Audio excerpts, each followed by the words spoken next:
Sem vesel tega posveta, ki so ga organizirali danes tukaj v Mariboru, zato sem se ga tudi udeležil in moram reči, da so strokovnjaki, raziskovalci iz drugih držav, predvsem iz Grčije, iz Avstrije, tudi iz Hrvaške, ravno zdaj poteka predavanje, so nam pokazali rezultate projektov, katere so delali naprimer v Grčiji 4 leta in so ugotavljali, da je do 70% zmanjšani so učinki toče po sistemskem branjenju z letali.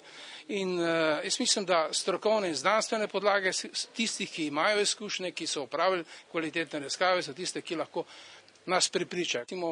Grki imajo področje 5000 kvadratnih kilometrov, pa mislim, da imajo 8 letal. Mi branimo področje, oziroma letalski center brani področje 2900 kvadratnih kilometrov, imamo 1 letalo. Zaprav, izberi, vse 3 letala bi morali imeti, letalci sami pravijo celo 2.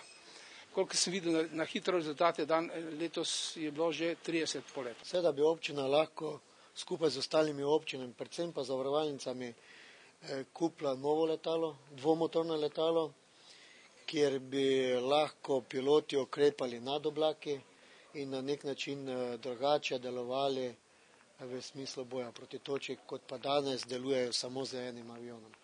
Sosednja država na avstrijski Štajerski deželi ima za to območje 8 letal, mi imamo 1 letalo in jaz mislim, da je toliko modrosti, predvsem pa znanja in strokovne javnosti, ki na nek način lahko prisluhne tem potrebam.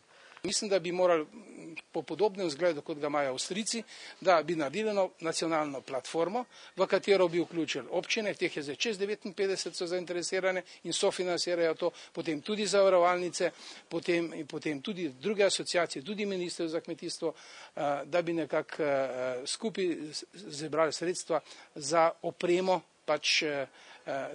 tega centra.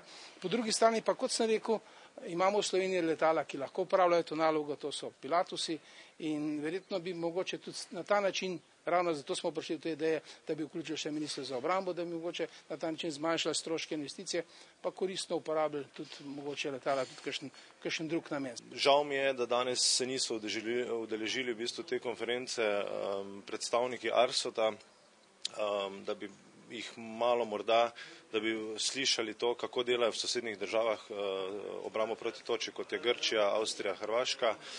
Morda bi potem spremenili svoje mnenje. In minister, kaj povedal, bo država bolj odvezala mošnjo? No, nekaj bo treba narediti. Vidimo, da globalno se vreme spreminja, neviht je vedno več, škod je vedno več, škode ne povzroča toča samo na kmetijskih površinah, tako da ni glavna oseba samo kmetijski minister, tukaj se bo moralo vključiti tudi Ministrstvo za okolje in prostor, Ministrstvo za gospodarstvo in pa seveda Ministrstvo za obrambo, ki ima neke resurse in pa nazadnje ima tudi postavko za elementarne nesreče, kar ena velika toča lahko je. Bi bili vojaški Pilatusi rešitev? Vojaški Pilatusi so recimo primerna letala za obrambo pred točo, vendar je treba te pilote naučiti in pa tisti, ki letimo v obrambo pred točo, lahko zagotovo sledimo, da pilot, ki dela v obrambi pred točo, mora to tudi verjeti.